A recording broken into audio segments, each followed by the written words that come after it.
Alright guys, so I'm doing a comparison of the good old TRX450 and a good old YFZ450.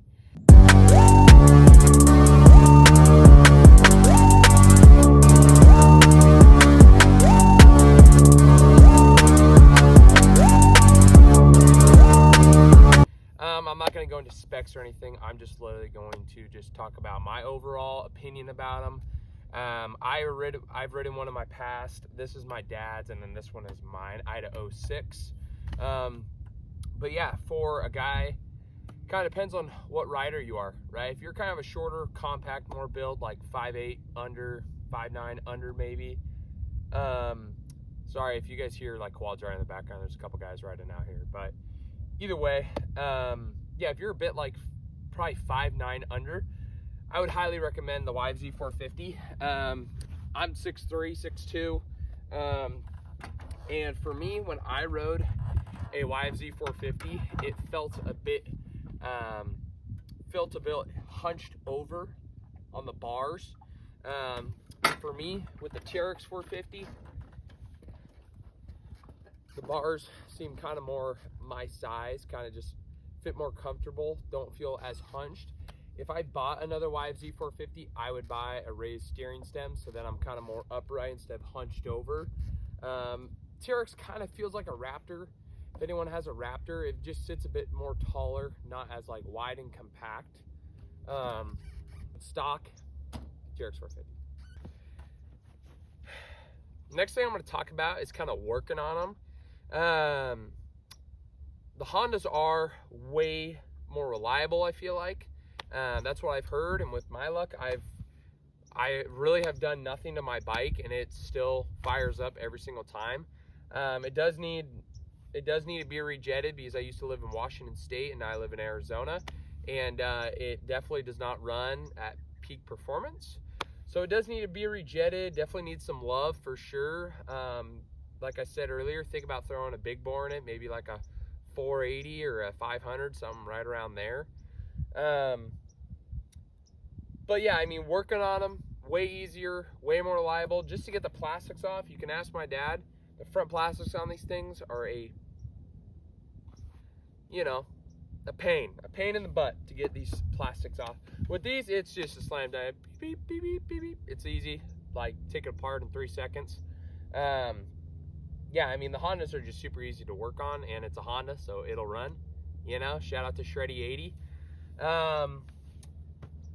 But yeah, I mean, working on them reliability wise, I've heard Hondas are the way, and I mean, they're pretty easy to work on so far. And another thing about these things that is kind of a downside about both these bikes is both of them are carbureted. So my dad's bike is a 09, my bike is a 13. So you'd think 2013 Honda never carbureted or never went fuel injected, and they never did. In 010, no, so this thing is a 08 then, because they went fuel injected in 09. So this thing's a 08. This is like the year before they went fuel injected. So sadly, both of these things are carbureted. I really wish my bike was fuel injected. That'd be so awesome, but it isn't, and it is what it is. But like, if I would have bought this same year bike as a YFZ450 at 2013, it'd be fuel injected. So that's something to think about, if you're looking for a bike and you don't want to worry about cleaning the carb, doing all that jazz. A 2013 YFZ450 will get you fuel injected at that point. So that is a lot nicer, to be honest. Do wish my bike was fuel injected. Thought about getting like electron carb, kind of going crazy.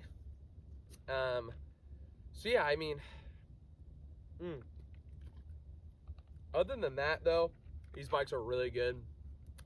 Nothing to really complain about either of them. I haven't had really any problems with my bike yet. Actually, it's bone stock. The clutch is going out in it. I'm gonna have to put a new clutch in it. Yeah, with this thing, my dad hasn't had any problems with it, to be honest. It's fires up every single time. I mean, they're both great bikes. He has a little bit of work done to his. He does have a recluse clutch in it. I'm trying to think what else he has done to it. I can't remember, but my bike's bone stock. I'm gonna have to throw a little bit of money into her. probably here in the next couple months. Because she needs it. She hasn't been gone through probably in the last 10 years, so it's a little bit of a yikes. But so I wanted to just change the oil in her and she'll keep running. But yeah, I mean, that's my overall opinion. If you're a bit like my biggest takeaway, if you're looking to buy one of these, if you're a bigger set guy, taller guy, mostly just kind of a taller, bigger build, I'd go TRX450. If you're a bit shorter, a bit more compact, YFZ450. But if you got extra money to throw around and you kind of just want to build your bike how you want it to be, YFZ450, throw some extra money into it. Yeah, and if you're pretty good with turning wrenches, I mean, you'll be fine with the YFZ450. The TRX is just a lot easier to work on. But yeah, that's about it though. Thanks for watching, guys.